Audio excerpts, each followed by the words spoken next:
acknowledging the arrival of our honored guest, Attorney John Paul V. Nanit. A round of applause.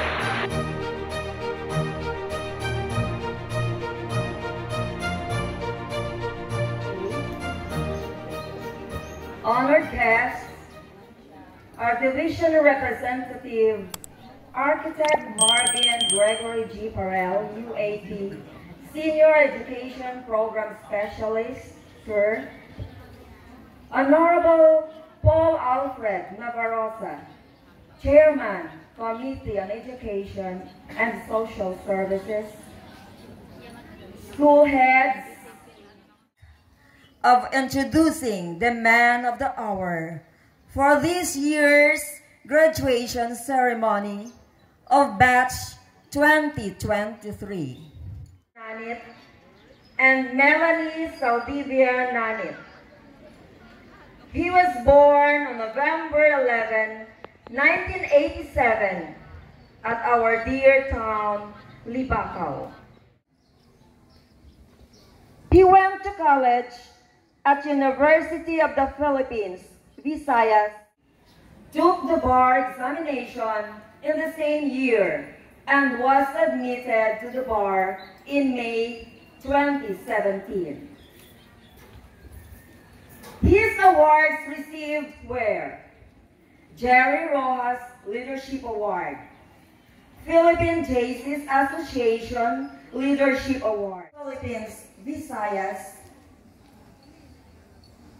Various organizations include Philippine Association of Court Interpreters, our very own Libacao Central Elementary School alumnus, Attorney John Paul Zaldivia Nanit.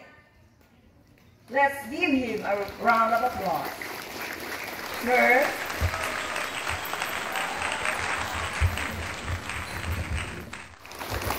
Thank you, ma'am. Thank you, Mrs. Silveta, my dearest Anthony, for the recognition. You may be seated, please.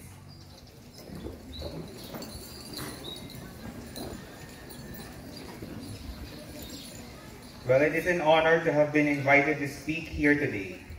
To our guests, especially to the division representative, Architect Marvin Gregory G. Parel, my seatmate, the principal and the principal in charge of the district, Mrs. Jade Ruiz, our municipal officials, our proud parents, the guardians, our dynamic teachers, family members, and of course, our dear graduates, good morning. Mayad-ayad nga agahon kinyo tanan. Ibakaw nung gid ako eh. Let me start this off by expressing my deepest gratitude to my former teachers and class advisors. Apparently, they are not here today, but they have to be mentioned. For my kindergarten class advisor, Mrs. Pamela Orbista, my grade 1 class advisor, Mrs. Agnes Vilorente. For grade 2, I had Miss Ninita Dala. For grade 3, Mrs. Lydia Zapatos, may her soul rest in peace. Grade 4, Mrs. Jessie R. Tasis, her soul rest in peace as well. My grade 5 advisor, Miss Adelaida Sonyo. The year of the Great Jubilee, our batch has already produced 2 lawyers, a veterinary doctor, a dozen nurses, several policemen, and a lot of teachers, all formidable members of the workforce now. It has been said that a teacher affects eternity. You can never tell where their influence stops. A teacher is someone who helps us grow in life. They help us shape our minds and our perspectives in life. They make us change the way we see the world. So to the new breed of teachers of LCES, this one goes to you, ma'am. I hope that you are very much aware of your impact to your students. Your passion for teaching Your love and commitment to teach these students, your graduates of course, and pati yung from grade 5 and below. Challenges brought about by the ever-changing world, and most especially during this time of global pandemic. True to your theme, these graduates were indeed molded through a resilient educational foundation to provide them everything they want, to give them everything they need, to shower them with gifts and all. But not is not the way to raise them well. Why am I saying this? Hama ginahambang ni Apple dun. Apple is my nickname eh. I'm single, I don't have a child. But I have a degree in psychology, mind you. Again, do not spoil your children.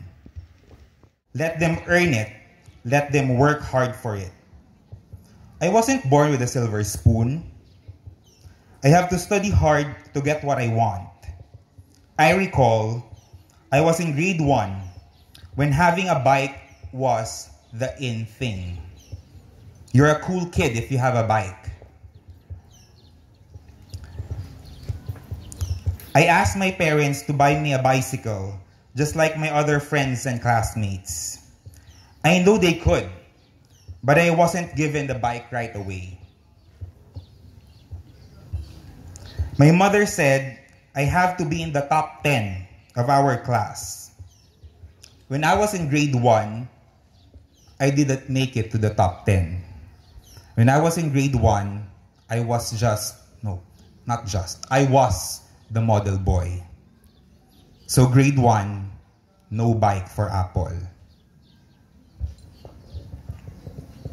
But that did not deter me from wanting to have a bike.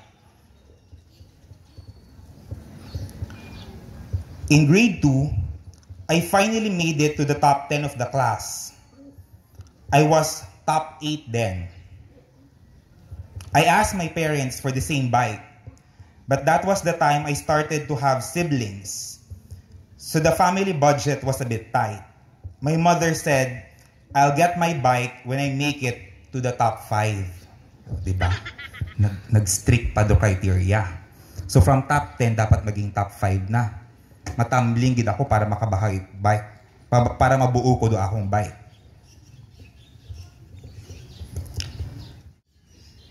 Finally, in grade 4, I made it to the top 5.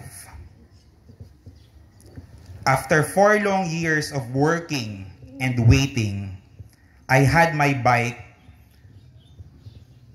I finally had my bike when it was no longer cool it was no longer considered cool to have a bike. It's no longer the in thing then. But it was such a sweet, sweet victory for me because I know I work hard for it. So what is the moral of the story here? Graduates, what do you think is the moral of the story here? Nothing worth having comes easy. Take note. Dapat pagtrabahuhan. Dapat maghotohot. Dapat magtuon itmayad. In the same way, again, as I started the speech for the parents, do not spoil your children. Yes, in Libacao, you might be the star. No? But when you go to high school, kanun ka it mga taga Kalibo. Kanun ka at mga taga private school. I remember, this is not in the script that I made last night. There were like 4 of us in our batch in grade 6 that pursued our secondary education in Kalibo. I was taking summer classes in Aklan Learning. Because of my exposure to the summer classes at Aklan Learning, I was able to, forgive me for saying this, outgrow the Libacao noon accent. So whenever I would introduce myself to my classmates in first year, that I am John Paul Nanit from Libacao Central Elementary School, my teachers and even my classmates and even my teachers were surprised that I don't have that Libacaonon accent. But unfortunately for my 3 other classmates, may andat nga accent, may Libacaonon tonot asanda. And because of that, they were bullied. Hay taga Libacao, hay taga Bukid. Ginalagnat Gidalagnat do talibong kung hindi ka labo. They were bullied. Ag nagpunitit asanda. Ginpa-guidance asanda. Nag-guidance, imagine, sa Auntie Lorna, kung ni Uncle Daniel, police ha. Sorry Dan. Kinahangan sa na mag-agto sa kwan kasi nakipagpuniti sa Dan Lester. Pati man si Sherwin Ngors ng ka-boarding house sanda, kung ni Uncle Sulping and Auntie Molly. Kasi may andat ang accent. I'm sorry dahil nakukompare asanda kay John Paul nga what it accent, what ay tono. But you have to fight this off. Okay? That's why you have to study. You have to read. Make the most of the internet. That's when siguro internet would be a useful tool for you.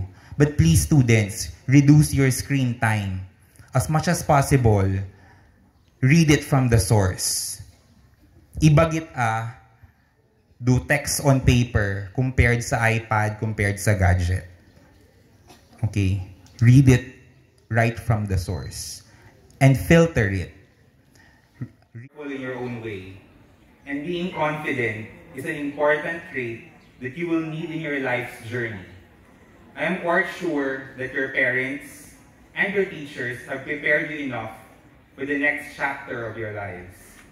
So please, take your studies seriously. You now have a chance to make your future as well as your parents' future better.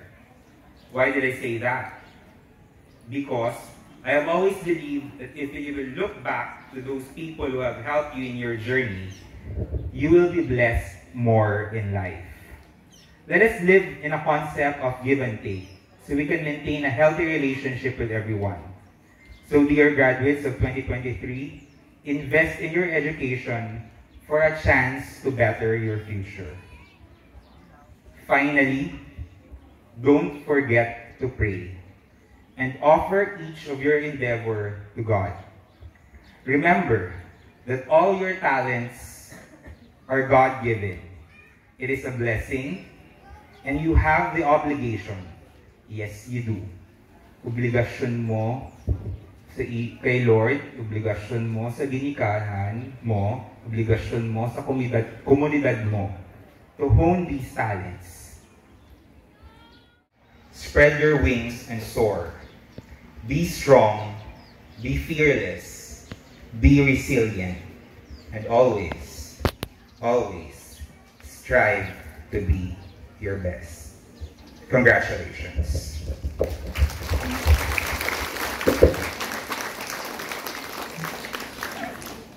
Catalyst in inspiring the graduates, and of course for reminding us parents to be more careful about what we instill in our children. Once again, a big round of applause to Attorney Nanit. Recognition is hereby awarded to Attorney John Paul Z. Nanit in grateful acknowledgement and appreciation of his invaluable and outstanding services rendered as guest speaker during the graduation ceremonies with the theme Graduate ng K-12, Hinubog ng Matatag na Edukasyon, held at Libacao Central Elementary School Covered Court on July 12, 2023.